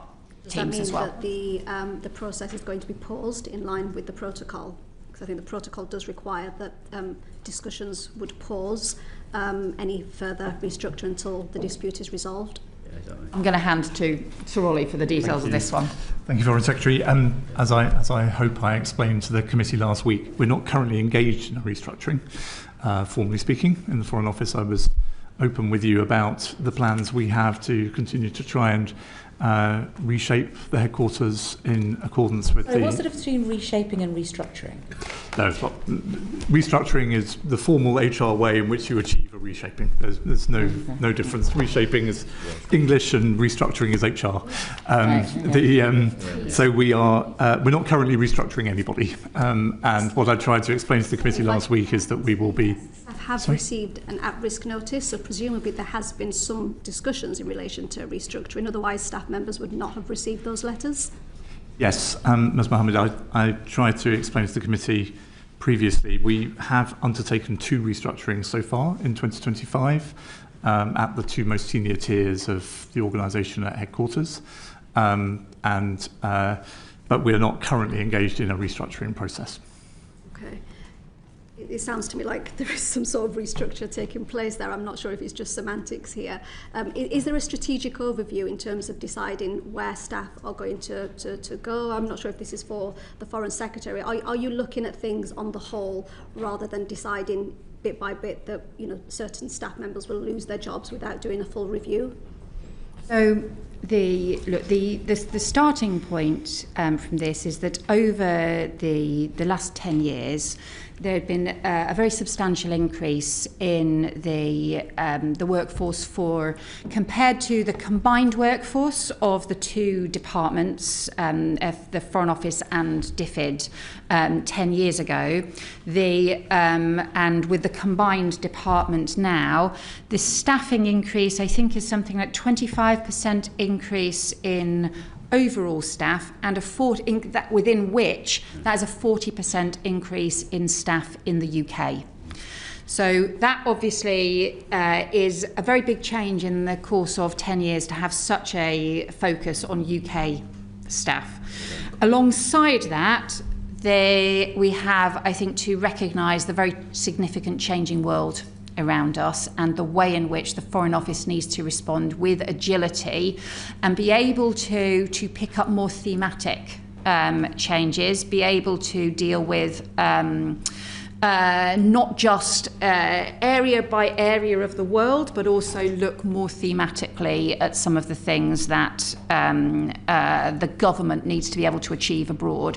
So the fact that we now have some of the things that David had established was sort of a thematic approach around security, around economic prosperity, around migration, which is an area that I have also expanded, around climate, around development, and around effectively not just Europe but international structures as well. And that we needed to be able to move and have a restructuring that reflected those priorities. So yes, there is a sense of what the overall priorities should be as part of this discussion, but in terms of then the detailed staffing decisions, those have to be taken through the civil service about how best to make sure that those staffing decisions are then made and how that can be done in the most positive way to ensure that we also have the scale of training, the diplomatic training and skills that we have for the future as well. And what kind of timescales are you looking at to complete? If I may, Foreign Secretary, we need to make sure that we have got a structure in place for the beginning of the new financial year. That doesn't mean, of course, that all the consequences of that structure will have been worked through by that point. But given our hearing on the annual report last week, we're trying to make sure that the overall allocations, budgets and workforce plans are in place for the beginning of the new financial year. So what will happen? So by April presumably you'll have made the decisions about the numbers of staff, jobs, potentially that may have to go at that point.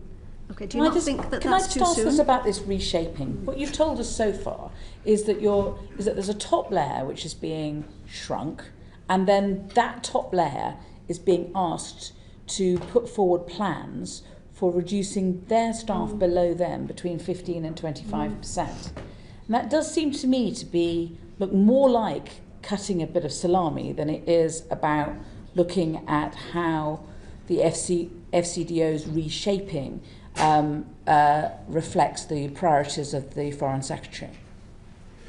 Well, what we're trying to do is make sure that, if we end up recommending back to the Foreign Secretary a completely blanket staff cut across every directorate, I think we would have failed.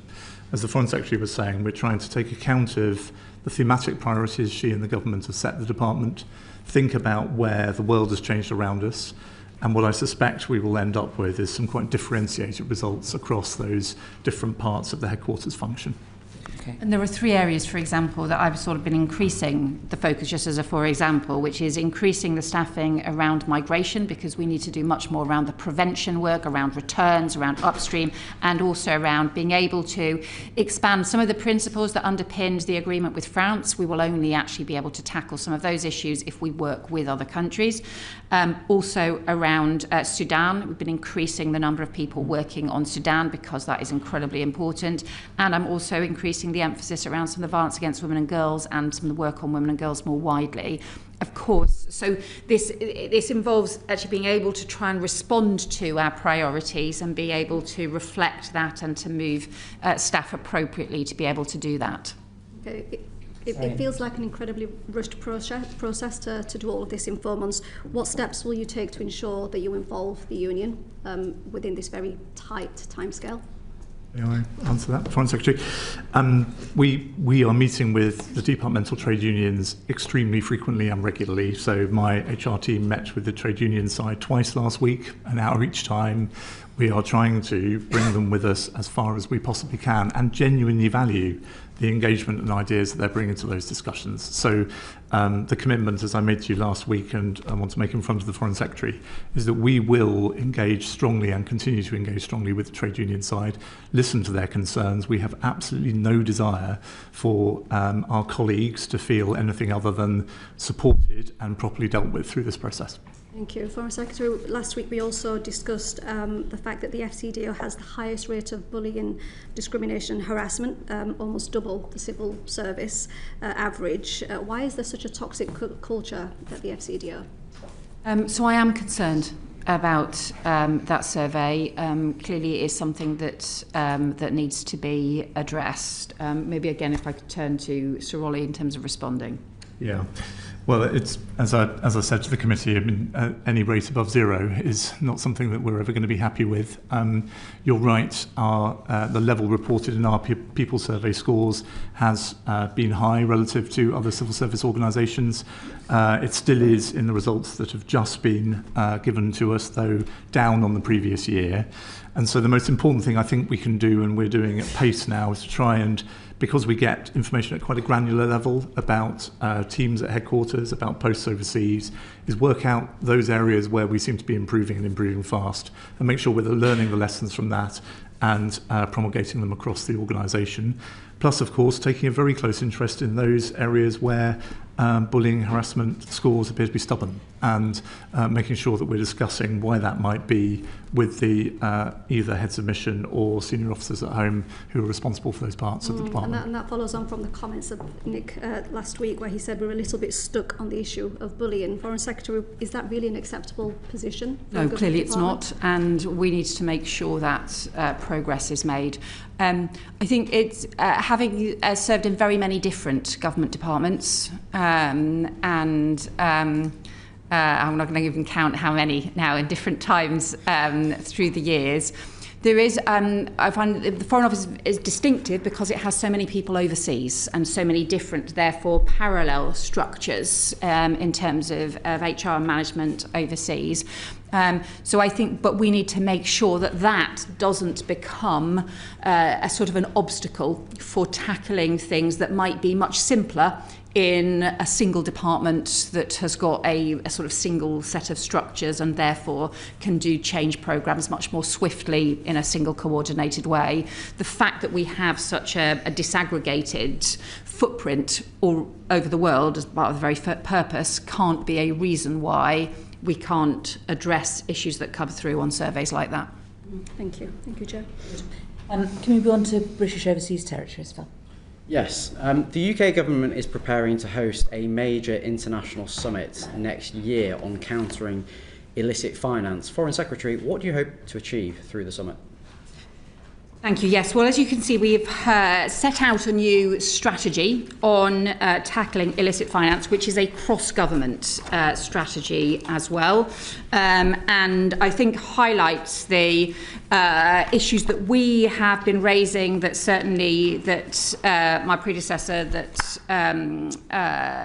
David Lammy, had been raising as well, about tackling issues around illicit finance. One of the key things as part of that has to be the work done in terms of the overseas territories, but actually that is only a part of it, because there's also the further work that we can do using our expertise, whether that be around issues around sanctions, whether that be things around the Treasury, whether that be around just having stronger overseas and international and domestic leadership on tackling some of the criminal aspects and going after the money. So just as a for example, the work the Home Office has been doing with Italy on illicit finance that underpins organised immigration crime. So there are different aspects to this, and the whole point about doing the strategy was to bring all of this together. The point about being able to host the summit was to be able to show this is what, actually, if we have all of these different countries and agencies and organisations working together in a comprehensive way, that sharing of information, sharing of intelligence, that is how we will literally follow the money, go after the money, and be able to tackle the criminals who are at the heart of it. Now, you've spoken quite a lot in today's session before the committee about sanctions.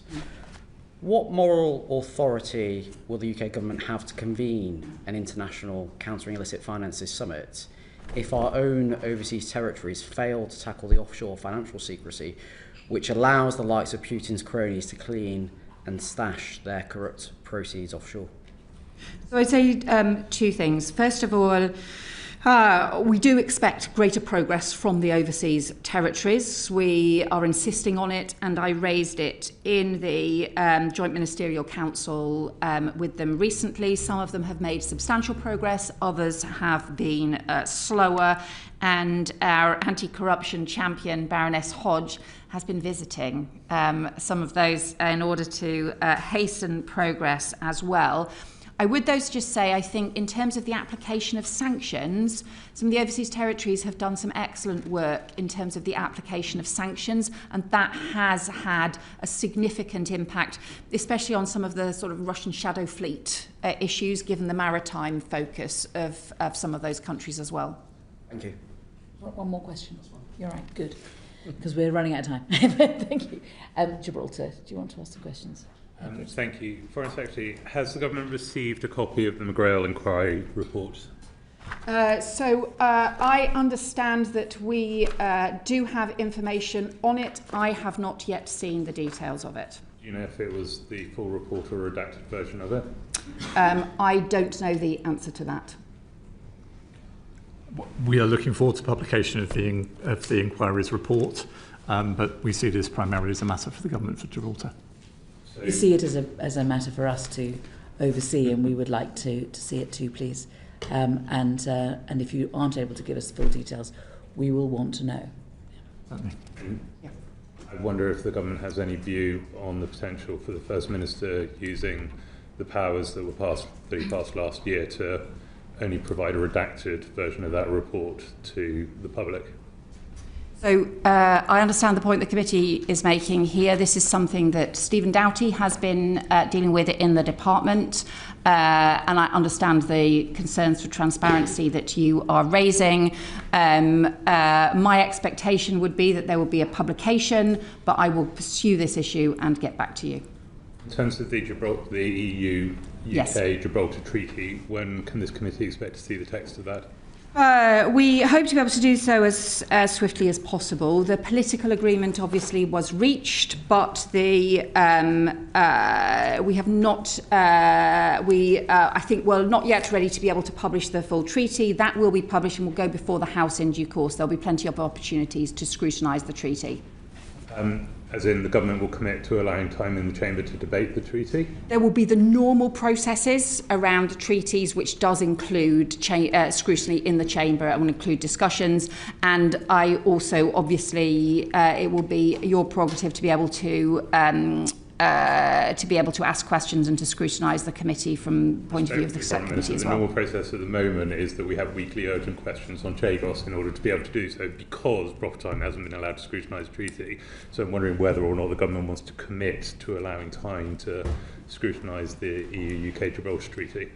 I think, to be fair, there's a whole piece of legislation going through around BIOT, which has lots of opportunities for lots of discussions in both Houses of Parliament, and there have been very many long debates, both in the Commons and in the Lords, about some of the issues, including around Chagos, including around BIOT and so on. So those have been extensive discussions. Finally, just in terms of the inquiry, the McGrail inquiry, do you foresee any situation in which the report itself will delay the completion of the negotiations over the UK-EU treaty?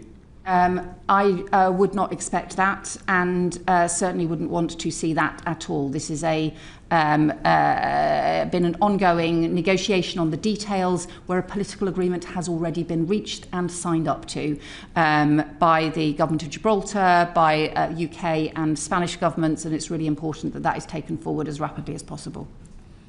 Uma. Thank you, Chair. Foreign Secretary, you'll be aware of the devastating flooding in Sri Lanka as a result of the cyclone. It's one of the worst humanitarian and natural disasters there. Can I thank the government for the support that we've given and working with humanitarian partners? Can I get your commitment that you'll continue to look again at what more we can do? And I've written to the department to ask us to encourage the Sri Lankan government to make sure that communications go not just in English and Sinhalese, but also in Tamil. Well, actually, thank you for raising that point. This is just the most devastating of cyclones, and I would send condolences to all of those who have lost loved ones, but also the damage people have seen to their homes, to communities as well. We provided 675,000 of humanitarian support through the Red Cross and UN partners, as well as other civil society organisations, in order to be able to deliver some of that life-saving care and emergency supplies.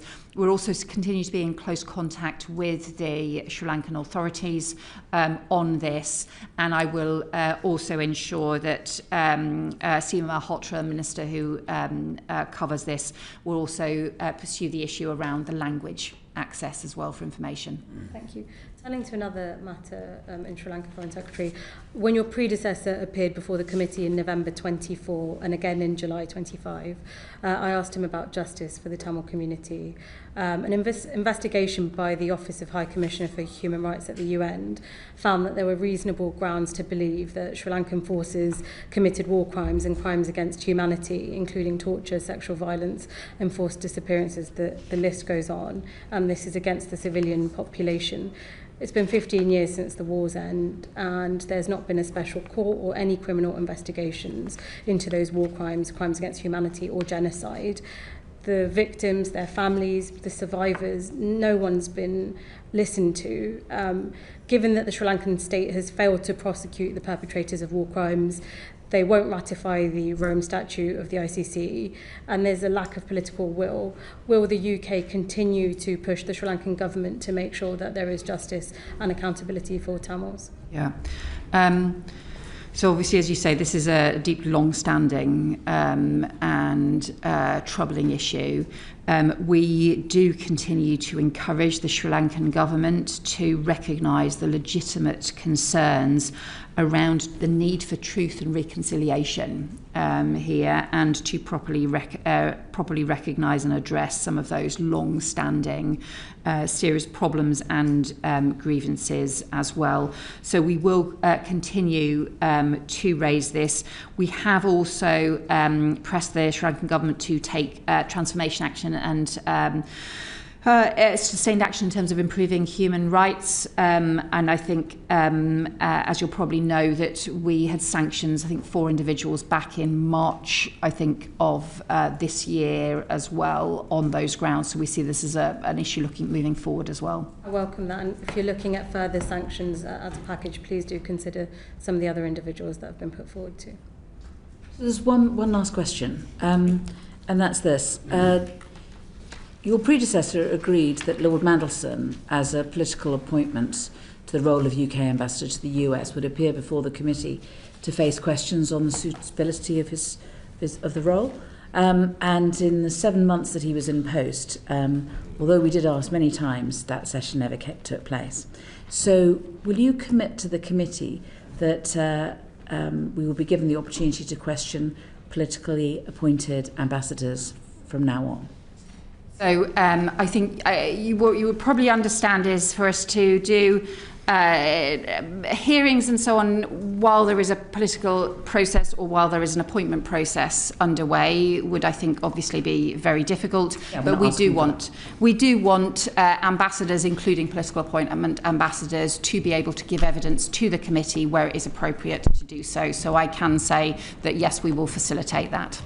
Not quite the question. You see, there's a difference between an ambassador who's appointed, who's employed by the Foreign Office, and someone who the government decides, as a matter of politics, should take the place of an ambassador, should go as an ambassador. Now, I know that there's an argument that even though they're a political appointment, they're not there in their own right. It's not like an Ofsted person who can go off and do their own thing. But it does beg the question, why have a political appointment for an ambassador if they're not going to be using a bit of discretion? And it's for that very reason that we think we're not asking to be involved in the decision making, but before they take up the post, or even if not before they take up the post, in the early few weeks, we do think that it's appropriate for them to appear in front of us. So I think the anything which is about probably taking evidence of them before they take up post when there is somebody else in post, for example, I think that is quite challenging in terms of the roles that we need people to play. And also the ambassadors do need to be the representatives of the whole British government, and they are not, ultimately I and other ministers are accountable to you and accountable to Parliament for the decisions that we take and for the way that we operate, as opposed to individuals who, whatever the process for them to be appointed, ultimately they're once appointed, they play the role as the voice of the British government as a whole abroad. I do think, though, that you should be able to also ask questions of those who do these jobs abroad, just as you would, and any other committee would ask questions of civil servants. I recognise the point that you are making about the added issues around political appointments, so I do recognise that and would take that into account, but I would see this as the Foreign Office hopefully facilitating you being able to ask questions of ambassadors and high commissioners in different roles around the world. We do think that there's a precedent, and we believe that we're losing it. So Ed Llewellyn came in front of the committee, Baroness Scotland came in front of the committee, and Lord Mandelson didn't. And we think that we don't want to lose this, because we think it's an important part that we play within this process. And if there's so little difference, as I said before, between a Foreign Office ambassador and a politically appointed ambassador, then why bother with a political appointment? And if you're going to bother with a political appointment, they should appear in front of the politicians. I think the way in which the committee was able to question Ed Llewellyn, I think, is a good thing. So I am recognising the point that you are making, whilst also saying that I think this should be something the way you can take evidence from ambassadors more widely. Forgive me, Foreign Secretary. I think I wrote you on this point, Chair. That I think Ed Llewellyn gave evidence to the committee after he took up his appointment in Paris. Yeah. No, and we're not, and we're absolutely. I hope that I've been. If I've not been clear, it's my fault. But I don't want to be involved. We don't want to be involved in the decision. We don't want to be, we quite understand it could be embarrassing for an ambassador who's still doing a job for another for the next person to be in front of the committee, possibly saying slightly different things. What with them being a political appointment and all. So we don't want that to happen. So we do appreciate it, but nevertheless, they should appear in front of us, and we think that we would add extra value if that's what happened. Anyway. Sorry about that. That was the end of it. And we would like to thank you for appearing before us today. And you've agreed to write to us on several points, and we look forward to those. And we look forward to seeing you regularly in your as part of our job, scrutinising the Foreign Office, and wishing you a happy Christmas. Thank you. Thank you very much, and happy Christmas.